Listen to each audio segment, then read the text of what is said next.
let us discuss the beheading of our Christian brothers and sisters in Libya, Coptic Christians, and how it is and why it is that most members of the media and Obama's administration just don't get it. I'm Randall Terry.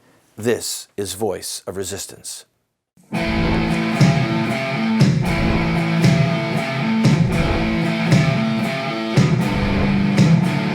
Those who forsake the law praise the wicked. Those who uphold the law resist them. Welcome to the Voice of Resistance. Here's your host, Randall Terry. Welcome to the program, friend.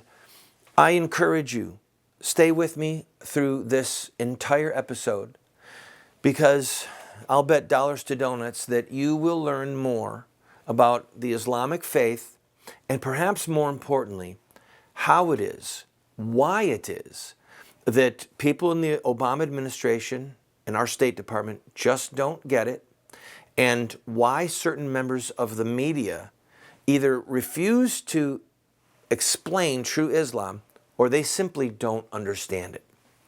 Let me start with an overarching philosophical problem. You may have heard recently that some people in the Obama administration were using this worn-out argument that if only these Muslim terrorists, of course they don't call them Muslims, if only these terrorists had better job opportunities, then they wouldn't be killing people. Now this is actually a worn-out discussion that originates with Marxist terrorists. You will remember that there have been many horrific acts of terrorism in the last 100 years, a little more than 100 years, committed by Marxist terrorists. They were fighting over economic issues. They embraced an ideology that said that at the essence of man's existence, there is a clash between the workers and those who control capital. It's class warfare. And so we see that when various countries were overrun by the proletariat, people who had a gun and were fighting for the ideals of Karl Marx, what did they do? They killed the wealthy. They killed them. They brutally murdered them. And they took their possessions. Why? Because it was about money. Because it was about this world's goods.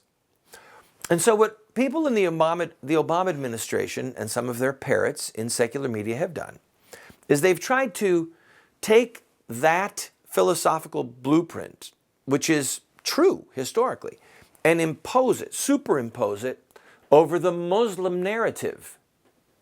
And it doesn't fit. It doesn't work. It's not true. So that's point number one. Point number two. Most of the people that are close to Obama, and I would venture to guess most of the high-level advisors that are inside the State Department. Now hear this, because this is critical, and it's going to seem judgmental, but just hear me out. They're not devout. They're not devout. They're not devout anything. They're not devout evangelicals. They're not devout Roman Catholics. They're just not devout. If they were, well, number one, how many devout Christians would be working for this enemy of Christ who's in the White House? Be like saying, I want to go to work for Caesar while he's butchering the Christians. I want to go to work for ISIS. I'm a devout Christian, but I want to go help Islamic State. It's absurd. But I'll go a step further. To get your mind inside of a religious debate, a religious dialogue, a religious narrative, it takes one of two kinds of people. Number one, it takes somebody who is incredibly devout themselves. If you look at the conflict between the Roman Catholic Church and various Protestant churches beginning at the Reformation, okay? Beginning with Wycliffe, beginning with Knox, Calvin, Luther. It takes somebody who's intensely devoted to the tenets of the Roman Catholic Church and or the tenets of Lutheranism or Calvinism or Presbyterianism, to get inside of the mindset of the people that they believe are the heroes in order to understand the mindset of those that they deem to be the enemy, the adversary. I know many Catholics who just cannot understand the hatred that some Protestants have for the Catholic Church. And I'll say to them, look, you will never understand it until you read Fox's Book of Martyrs. If you want to understand why there are certain elements of the Protestant world that have a visceral hatred for the Catholic Church, you've got to read Fox's Book of Martyrs.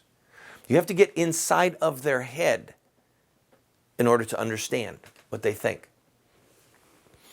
The other option is to have somebody who is scholarly and has so much integrity that they can suspend their own personal reality and try to get into the mind or into the narrative of the subject that they are studying.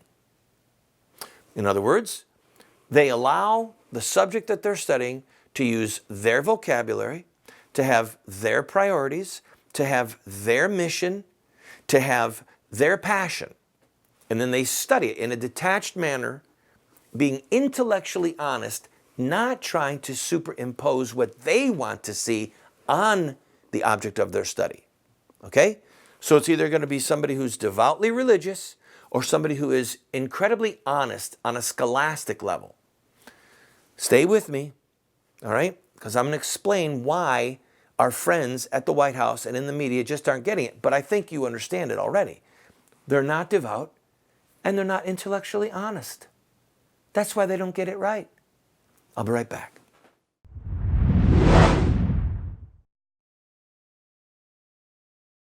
Hey, everyone's been asking me, when's Unstoppable coming out on DVD? Well, it's here.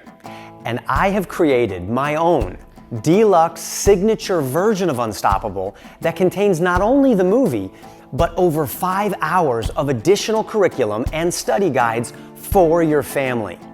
It's perfect for your homeschool, educational facility, small group Bible study, and family devotions. And I'm going to share with you some of the spiritual warfare that surrounded the release of this film.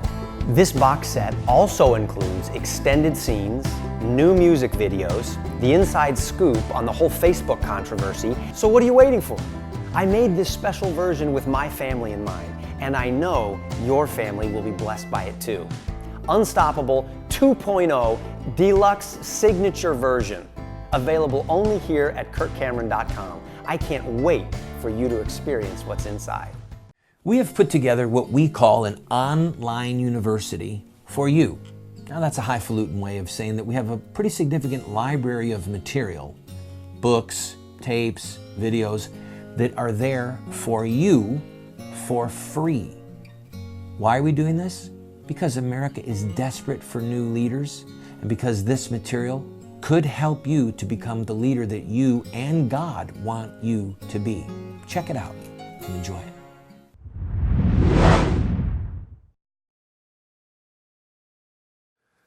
The members and the leaders of the Islamic State who recently butchered these poor Christians, these Coptic Christians on the sea coasts of Libya, saying that they would mingle the blood of those martyrs with the blood of Osama bin Laden. That's what they said they were doing. They quoted a phrase. Here it is. We will fight you until Christ descends, breaks the cross, and kills the pig. Now, most media outlets, number one, did not report what they said. This came from, I believe, the Jerusalem Post, but a newspaper in Israel, who understands the importance of the religious dynamic, the religious narrative of the Islamic State. So they quoted this. But even here, I have not found anyone yet, I'm sure they're out there, but it's like a needle in a haystack. I have not found a single secular newspaper or TV outlet that explains what that even means. Why would a Muslim say that we will fight you until Christ returns and breaks the cross and kills the pig. But what does that even mean? I'm going to explain it to you, okay? And I'm doing this in part to help you to get inside of the head, inside of the narrative of these devout Muslims who we call terrorists, okay? But in their mind, they're not terrorists. They're servants of Allah. They're servants of God, following the narrative of Muhammad. Now, I mentioned to you that to get inside of the head of another religious person, you either have to be really religious yourself, or you have to be able to suspend reality and just have a scholastic look at what they're doing. If you are neither, then you have to look at them and you have to try and impart some motive to them that fits with your worldview or your understanding of the world or your education. So we have these poor, educated, lame brains at the White House who are saying they're not Muslim and what they really need are better jobs. In other words, they're taking a Marxist paradigm that this is about class warfare and they're putting it on these Muslims. Most of the 9/11 airplane hijackers were from wealthy families. Osama bin Laden was from the bin Laden family, extremely wealthy. The facts on the ground defy what these people are saying.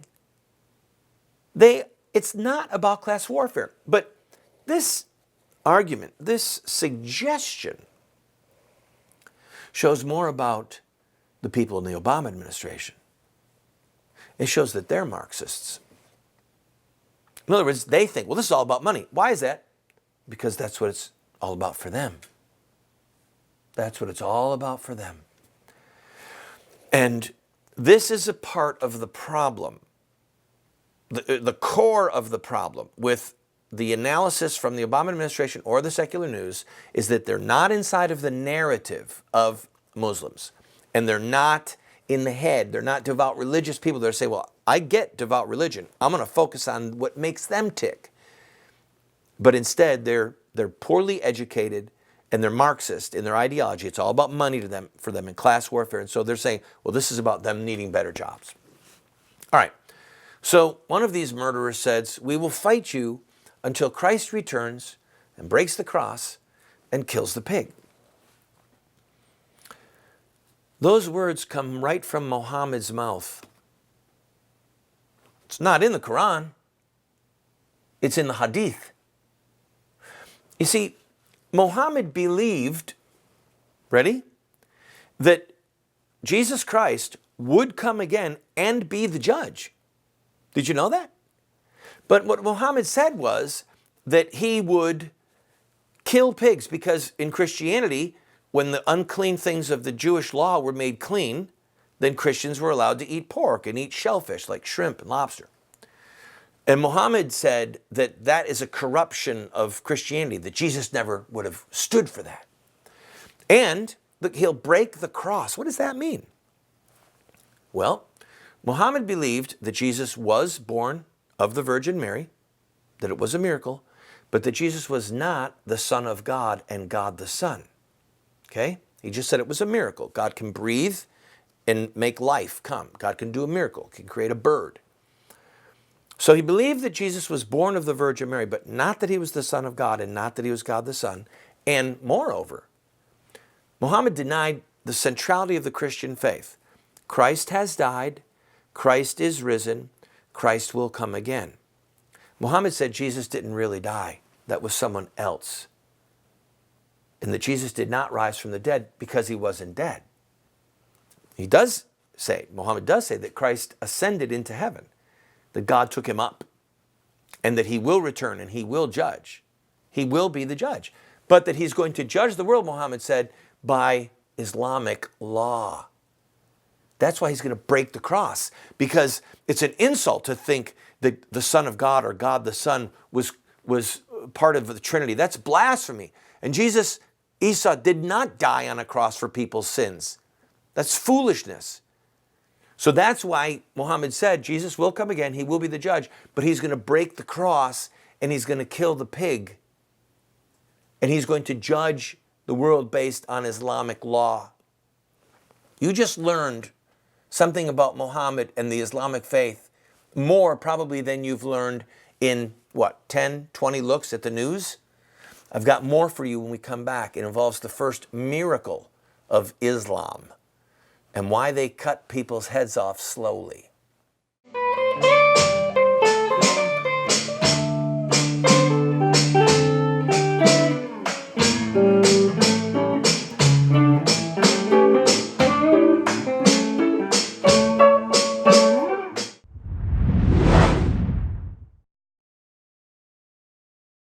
Do you want to get America out of the hands of wicked and unjust men and women who are destroying the republic before our eyes, and put leadership back into the hands of righteous men and women so that we don't die as a nation? Well, you're talking about social revolution, and there are rules in social revolution. We can look at the victorious social revolutions of the past, such as the end of slavery, the end of child labor, women's voting rights, the end of segregation, and so much more, and learn from their victories. Look at their actions, their images, their rhetoric, their sacrifices, and their final fruit. We will send you this series that originally cost $129, 7 books for students, 1 teacher's guide, if you'll give a gift of any size and just pay for shipping and handling. Take advantage of it today.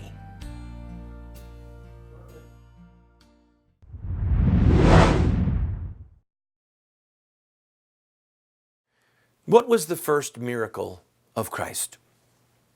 Do you remember?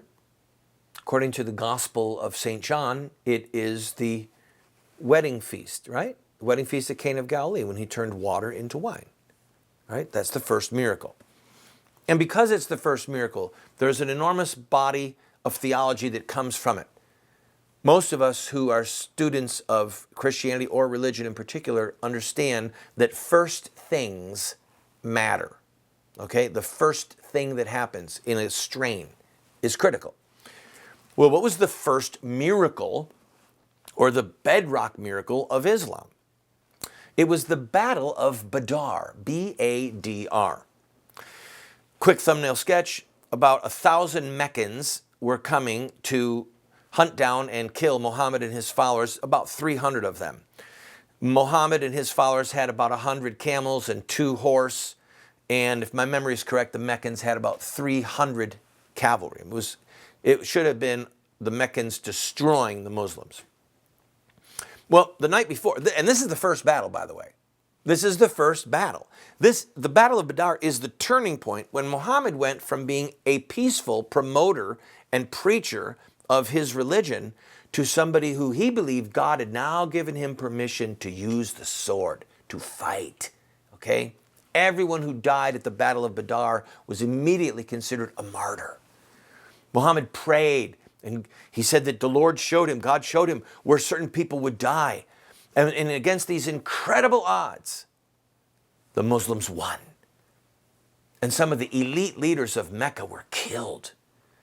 And it terrified the Meccans. And it was a confirming miracle to Muhammad that he was, in fact, the messenger of God, sent by God to speak this new religion, to correct the errors of time, to fix what the Jews got wrong and the Christians got wrong, and to use the sword to do it.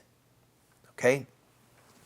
Fast forward about 1,300 years, almost 1,400 years, when al-Zarqawi cuts the head of Nicholas Berg off. Okay? One of the first horrific filmed decapitations, beheadings. Al-Zarqawi says that Allah has given us an example in the blessed prophet with the slow cutting of the prisoners' necks at Badar. So we see al-Zarqawi is seeing himself inside of this narrative of Muhammad's life. And it's not enough that they just cut the people's heads off. It's that they slowly cut them. And there's references to cutting off their heads like you would cut off the head of a dog or cut off the head of an animal. the slow cutting of the prisoners' necks. He said, this is the example that God gave us in the person of Muhammad. And as a good Muslim, I want to be like Muhammad. He is the best example of what a Muslim is and what a Muslim does and how a Muslim behaves. So I want to be like him.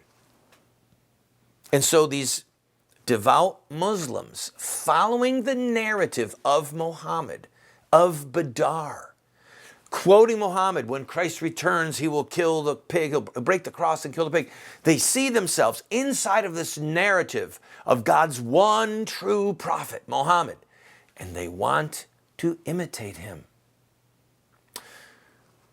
Al-Zarqawi wanted to imitate Muhammad and what Muhammad did and what Muhammad said. So these people slowly cut the necks of their prisoners like they did at the Battle of Badar, the first miracle, when God showed by a miraculous military victory that Muhammad was the true prophet. And if we want to be like Muhammad, if we want to get close to the very origins of Islam, then we must imitate him, believe his words, quote his words, and do what he did, which involves cutting off the heads of prisoners slowly. It's about Muhammad, people. The question that the devout Muslim asks, and the question that these poor, lost, misguided souls at the White House or in the media won't ask, the question is this: what would Muhammad do?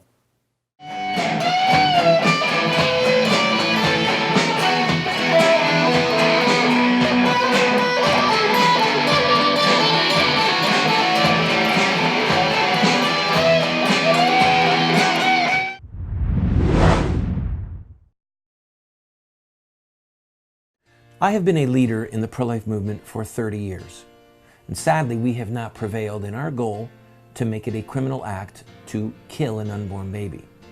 There's reasons why we have failed.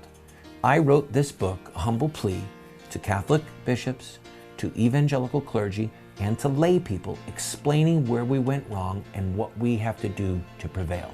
We've made this available as a PDF online for free. I encourage you to go and download your own copy.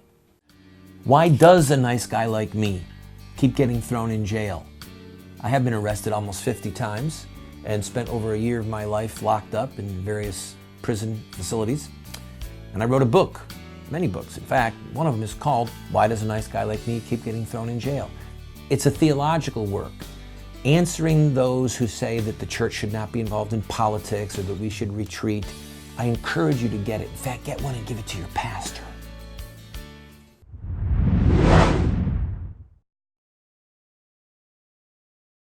In the Quran, Surah 8, or chapter 8, portions of Surah 8 deal with the Battle of Badar. Let me quote to you.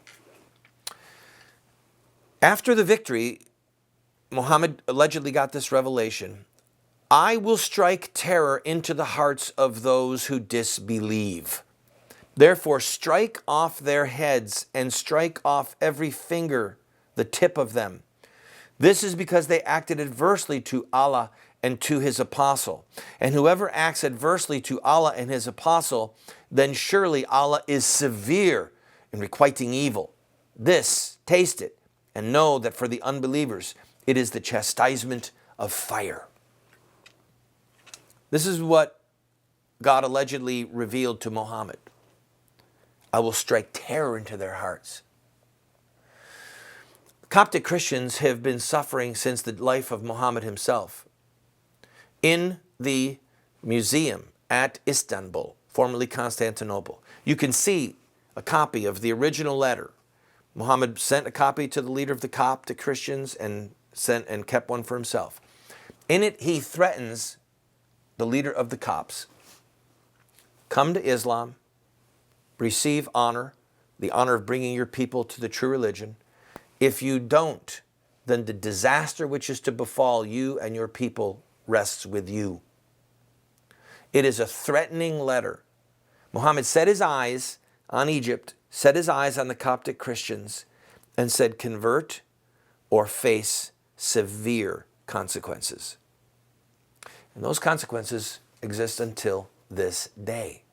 And so when these devout Muslims follow the narrative of Muhammad, they are trying to be devout. It's not about money. It's about Muhammad. We're going to talk more on tomorrow's episode about having the courage to simply say these words, to say the truth, that this is about Muhammad.